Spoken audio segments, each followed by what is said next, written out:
Hello and welcome. Thanks for joining me today for Kineo Totara office hours. So what exactly are office hours for any of you who don't know exactly what they are? These are available to our existing clients. We allow for 45 minutes of open floor discussion. That is clients only. We also have 15-minute feature presentations. Those feature presentations, we take them out there, we pop them up on YouTube for anybody who needs to see them in any way we can be helpful. We like to put those out there, but that 45 minutes of open floor discussion and questions, that is strictly for our clients only, and glad for you to come and join us and bring us any questions that you have. A little bit about myself. My name is Taylor Craig, and I am the Learning Platform Specialist here at Kineo. I do all of our training for all of our clients as well as sales team demonstrations. So that is kind of my role here at Kineo. So today we are going to be talking about the Totara main menu. What exactly is it? Where is it? Why do I need it? Why do I turn it on? And I've got myself a little woohoo moment. You mean there's an access tab? Woohoo! That's a good thing. So access tabs are really neat in the fact that that means you can control who can see it when. So we're going to take a look at all of that today and let you know a little bit more about the main menu. All right, so I'm going to jump over here to my sales demonstration site. Up across the top, this is what we call our main menu. You'll notice that I am seeing lots and lots of different tabs up here across the top. Part of the reason for that is because I'm in as a site administrator. If I were to log in as a learner on the site, I would see much fewer tabs, more than likely. So this is something that is standard to 2.7. It was actually in older versions as well, but at that point it was a theme type of thing. So it was built into the theme and the theme settings. And you could put all these really cool tabs up there at the top, but there wasn't much more that you could do at that point. And it was available to everybody, and it was kind of an all or nothing type of situation.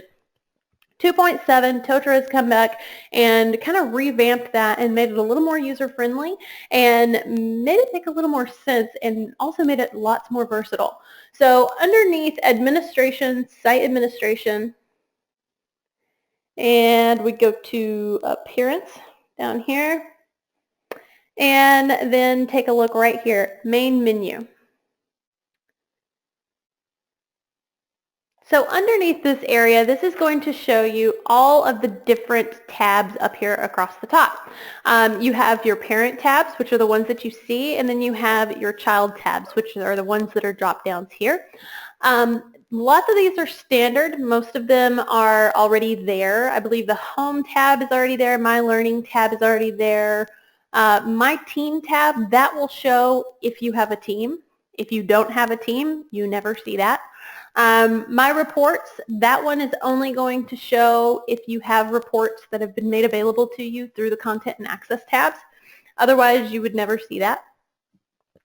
Find learning, that one is going to be available. That's generally a standard one and everybody can see it. But if you don't want it available and you don't want people to be able to search for learning, turn it off.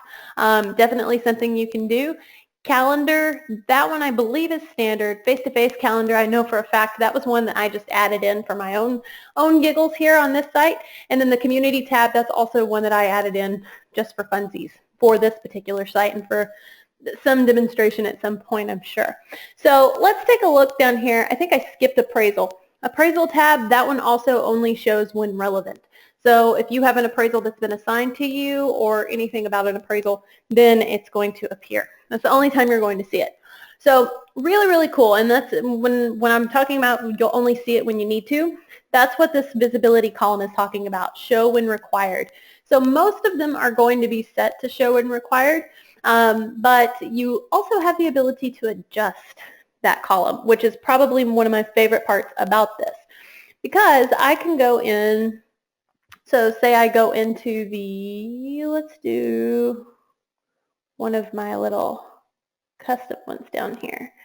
So if I go into this one about a chat feature and edit, you'll notice that my access tab is not clickable at this point. The reason it's not clickable at this point is because I had the visibility set to show. So show all the time, everybody sees it, it's always available. But what I have the ability to do is come in here and say use custom access rules. Once I save that, and I do have to come back into it, I believe. No, it's gotten to where it loops me back. That's great. So that's going to take me directly into my Access tab because it is now relevant and part of the system. So you'll see here I now have access controls. These are really, really cool. What I can do is I can say users matching any of the following criteria below can view this menu item, or I can say users matching all of the criteria below can view this menu item. What's really cool and where it gets even more granular is the fact that I can restrict access by a particular role. So any of the core roles that are in the system, or if you have any customized roles on your site, sometimes you may have some additional roles that have been created for whatever reason, for whatever purpose that you may need it. You can actually make something available just to that person if you need to. So I guess, for example, maybe a good use case for this would be, say you want your site managers to always have access to a particular area in the administration block. So they always have to go to the Browse List of Users area. And you want it to just be easy for them. They don't have to look for it. You can set that up. If you want to allow just certain people to see criteria relevant to their store. So if you are in maybe a franchise situation and you have a whole bunch of different stores or a bunch of districts, you can then make something available just to a particular district. So really cool that you can do that, and you would do that part by restricting access to an audience. So if you have lots of different audiences on the site, so if I say restrict by audience, I can say any or all, and then select my audiences. You'll notice I've got a lot of different audiences on here, and I can choose whomever I want to choose from here. And I forgot to choose somebody. So let me do the Kineo sales team.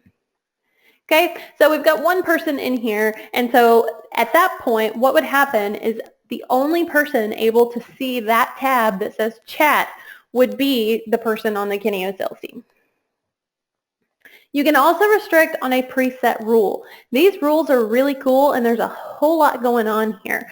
So if you take a look, you've got some in here where only these people can see the programs menu item. Lots of different things here that you can do. User is the site administrator, so only the site admin can see it. You also have these options. These are probably the most powerful options here as far as this particular area is concerned.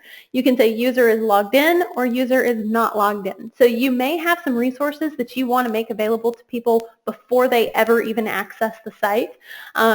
You may have rules and regulations that you want people to see. You may have something that is a totally external site that you want them to see. You can do that here. So you just check whichever one you want, and then at that point they're able to see it. So really, really a nice feature, really a kind of just a really neat feature. So what I'm going to do here, I'm going to make just that chat available to just this person here, and I'm going to save changes. And I'll just be real honest, I don't remember which person is on that. Oh, so it's smarter than me, and it's telling me that at least one person must be selected. So I'm going to uncheck that, or one thing must be selected here, because I checked this box and I didn't check any of these, so that's why I got that. But it let me know what's going on. So I'm going to be real honest, I don't remember who the salesperson is in that particular audience. So to do that, this is a good way to troubleshoot. I'm going to go into my audiences. I'm going to figure out who that person is. So I got to find the audience in my big long list here. So I click on the audience. I'm going to click on members.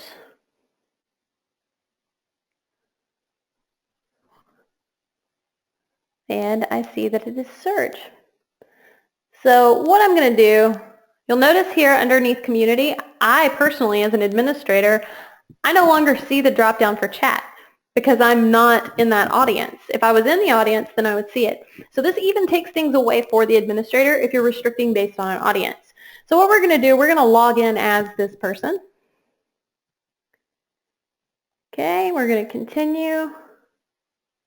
Okay, so now we're technically logged in as him, and this is called masquerading as a learner. I'm going to come up here to community. You'll notice that he now sees that, but nobody else does. So Really, really a cool feature. Lots and lots of stuff you can do with this. And probably one of the underutilized features because it's just not a whole lot's known about it yet. So any questions that you may have, feel free to turn those over to me now. Thanks for joining us.